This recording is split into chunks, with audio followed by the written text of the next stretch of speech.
Watch. Hope Solo arrested for DWI and child abuse.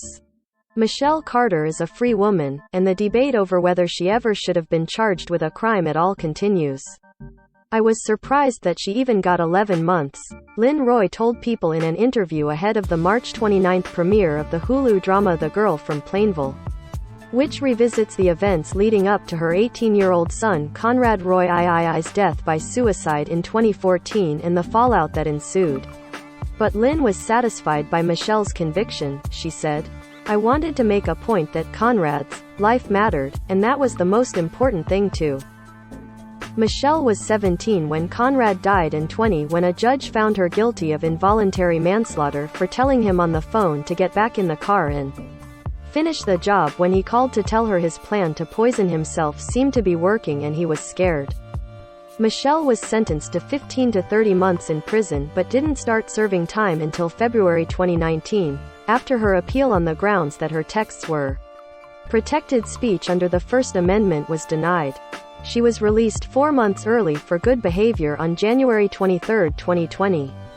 But the confounding tragedy started a still-going conversation about digital relationships, bullying, teen isolation, mental health, free speech and what exactly constitutes responsibility. The big question: was Michelle in any way responsible for Conrad taking his own life? Though the law determined that Michelle played a role, Lynn still isn't sure to what degree her behavior affected Conrad's decision. I wish I knew how he felt when she was messaging that whole month before he died, she told People. I wish I knew what he was thinking. Was she really a friend, or did she really care about him? I mean, for someone to do what she did, how could he think that she cared? And with the premiere of The Girl from Plainville, starring Elle Fanning as Michelle and Colton Ryan as Conrad, the case is the subject of conversation. Once again, Bella Thorne also played Michelle in the 2018 Lifetime movie Conrad. Acknowledging the extremely tragic material at the heart of the series, Elle, who's also an executive producer, said on Live with Ryan and Kelly March 29, "We really had to treat this story with a lot of sensitivity, obviously. I think the media also really painted this case in a one-dimensional way and we wanted to go deeper inside that and get to know a little bit more about it." For the 23-year-old actress who grew up in the age of phones and that false sense of reality that you get when you're texting and that instant gratification that we all receive, Elle added, I think for us we wanted to shed a light on the struggles that young people are facing today, especially with technology. And, in this case, how harmful it can be. Or, in this case, fatal. Two hurting souls. Conrad and Michelle met in Naples, Florida, in 2012 while on respective family vacations to visit relatives. It turned out they lived only about an hour away from each other, Michelle in Plainville and Conrad in Mattapoisett, both small towns in Massachusetts, but their connection was fostered mainly through text messages and emails. In fact, investigators later determined that they only saw each other in person a handful of times but exchanged thousands of text messages. After he woke up from swallowing a bottle of Tylenol that October, he texted Michelle and asked if she cared what happened to him. She wrote back, "Oh my God, is this me fault?" They shared stories about depression, Conrad revealing he'd tried to take his life and Michelle telling him she'd battled an eating disorder. She was later treated at McLean Hospital in Belmont, Mass, for anorexia.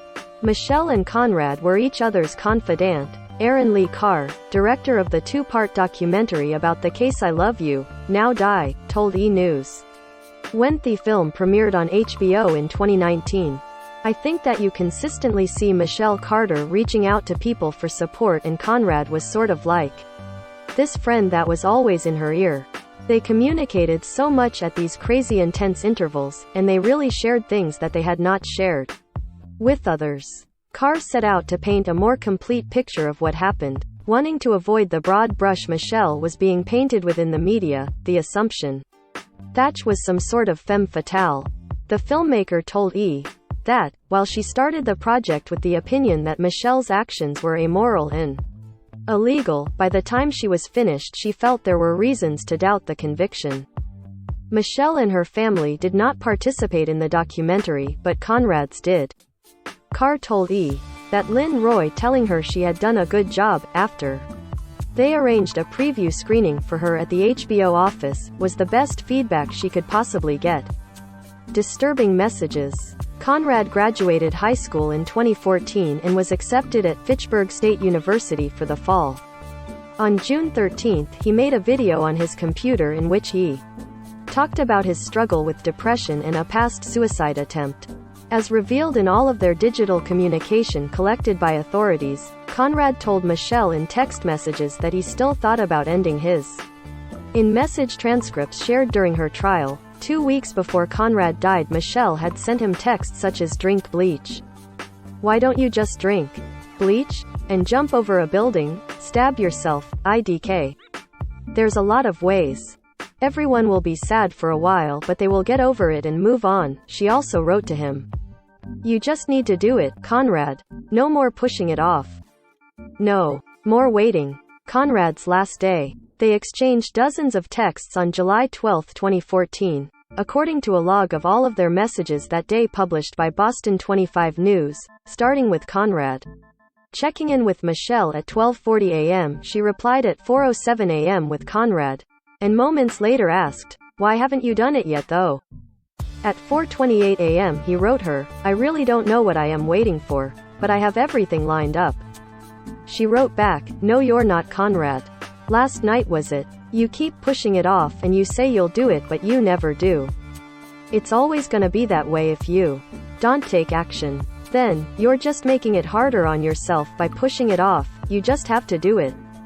Followed by, "Do you wanna do it now?" This went on for a while longer and Michelle wrote "Love you" at 4:35 a.m. Conrad replied, "Thank you, smiley face." Her reply, "For what?" went unanswered until 9:03 a.m. when she asked if he was awake. At 9:17 he replied yes, and then the conversation about when and where he was going to do it continued for hours, interspersed with declarations of love and support from Michelle as she simultaneously told him he should stop thinking so much and just go through with it. Conrad's last text to Michelle came in at 6:25 p.m. "Okay, I am almost there." "Okay," Michelle wrote at 6:28. At 9:19 p.m. she wrote, "Please answer me."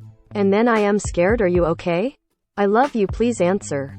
At 10:38 p.m. Michelle wrote, "You're at your dad's. Camden told me. I'll get you help soon, I guess. And I thought you actually did it. He called me and I heard like muffled sounds and some type of motor running and it was like that for 20 minutes and he wouldn't answer," Michelle wrote in a text to a friend at 9:24 p.m. "I think he killed himself." Authorities found Roy's body in the afternoon on July 13. He had driven his truck to the parking lot of a Kmart in Fairhaven, Mass., and there was a gasoline-operated water pump in his backseat. Cause of death was determined to be carbon monoxide poisoning. The aftermath. A few days after his son died, Conrad Roy Jr. found a notebook with Conrad's iPhone and laptop passwords, as well as what looked like suicide notes, according to the August 23, 2017, Esquire article of the same name by Jesse Barron that inspired the girl from Plainville. One was written to Michelle and said, "Keep strong in tough times. Our songs, listen to them and remember me." Another read, "Dad, I am sorry I wasn't the boy you wanted." Michelle attended a wake the family held for Conrad at a funeral parlor in Mattapoisett the following week. Per Esquire, Michelle emailed Conrad's younger sister Camden not long after, writing, "Conrad did not kill himself because of bullying like everyone assumes. I know the real reasons." She attached some of Conrad's melancholy messages to her. Then Michelle emailed Lynn on July 25, according to the magazine, writing, "I wish things could be different, but you need to know that it is not your." Writing back to her, Lynn mentioned to Michelle that a detective was involved with the case. Under Massachusetts law, all unattended deaths under violent, suspicious or unusual circumstances are supposed to be investigated, and Michelle at one point asked if there was any news. That August, Michelle's mom, Gail Carter, also texted Lynn, "I think about you, your family, and Conrad every day. My heart breaks for all of you, as well as for Michelle, who loved Conrad as much as a 17-year-old girl could." On September 13, Michelle organized a suicide prevention fundraiser at King Philip High School, her senior year just underway. On September 15, Michelle wrote in a text to a friend, later used as evidence at her trial, "His death is my fault, like honestly I could have stopped him. I was on the phone with him and he got out of the car because it was working and he got scared and King told him to get back in." In the lengthy message, she also wrote that she couldn't stand seeing Conrad in so much pain, and that therapy didn't help him. She had tried to get him to check in a mental health facility with her, Michelle added, but he would go in the other department for his issues, but he didn't want to go because he said nothing they would do or say would help him or change the way he feels. She continued, "So I started giving up because nothing I did was helping, but I should have tried harder, I should have did more, and it's all my fault because I could have stopped him, but King didn't. All I had to say was I love you, don't do this one more time, and he'd still be here, and he told me he would give me signs to know he is watching over me, but I haven't seen any, and I am sorry about this rant, I just needed to get that off my chest, and it's finally all sinking in." Legal repercussions. Police got a warrant to search Michelle's phone in the fall of 2014. Ultimately, the state's printout of her text messages was 317 pages long. She was indicted Feb. 5, 2015, on a charge of involuntary manslaughter as a youthful offender. After motions to dismiss were denied, she ended up waiving her right to a jury trial, and Judge Lawrence Moniz concluded in 2017 that the teen was guilty as charged. The prosecution alleged that she badgered Conrad to his death to attract the attention that being the girlfriend of a boy who killed himself would inevitably bring. The so-called smoking gun in their case was the text to her friend in which Michelle claimed she told Conrad to get on with it, which the prosecution deemed a confession. Michelle did not testify in her own defense at trial. Moniz considered her statement in her September 15 text that she could have stopped him to be the moment when she became criminally responsible. He sentenced her to 2.5 years in prison, with a requirement to serve 15 months. She was allowed to remain free, however, until the state appeals process had been exhausted. The fight continues. When Michelle's initial appeal to the Massachusetts Supreme Judicial Court was denied in 2019, a unanimous decision, Justice Scott Kofker wrote in the ruling, after she convinced him to get back into the carbon monoxide-filled truck, she did absolutely nothing to help him. She did not call for help or tell him to get out of the truck as she listened to him choke and die. Michelle's lawyer Daniel Marks told reporters, "Today's decision stretches the law to assign blame for a tragedy that was not a crime. It has very troubling implications for free speech, due process and the exercise of prosecutorial discretion that should concern us all." She reported for jail in February 2019. In a December 2019 brief bolstering their petition to the U.S. Supreme Court to consider Michelle's case, Marks and attorney Joseph Cataldo argued that the state court's decision upholding Michelle's conviction contained no meaningful guidance for future suicide cases to distinguish involuntary manslaughter from intimate end-of-life discussions. The U.S. Supreme Court declined to take up the appeal in January 2020. "I hope that the finality of this decision brings some solace to the Roy family," Bristol County District Attorney Thomas Quinn said in a statement. Also saying, per Boston's NBC 10, "I am very pleased that the legal chapter of this tragic case is finally closed." Meanwhile, the state parole board denied Carter's petition for early release in September 2019, stating in their decision that they remain troubled not only by her role in facilitating Roy's death by suicide, but also that she actively prevented others from intervening. Furthermore, the board contended, no one had adequately explained her lack of empathy at the time, nor proved that she was fit to rejoin society just yet. Ms. Carter's self-serving statements and behavior, leading up to and after his suicide, appear to be irrational and lacked sincerity, the board wrote. "I think she belongs in jail for a longer time than she even got," Conrad Royce Sr., Roy's grandfather, said at the parole hearing. "I still don't have my grandson back. Why should she be out, free to enjoy life, when my grandson doesn't have a life to live?"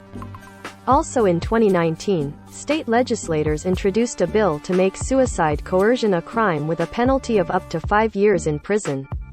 Named Conrad's Law, it has the full support of his family but is still working its way through the legislature, opponents having argued that it was an attack on free speech and open to far too broad-off an interpretation as to what constitutes coercion.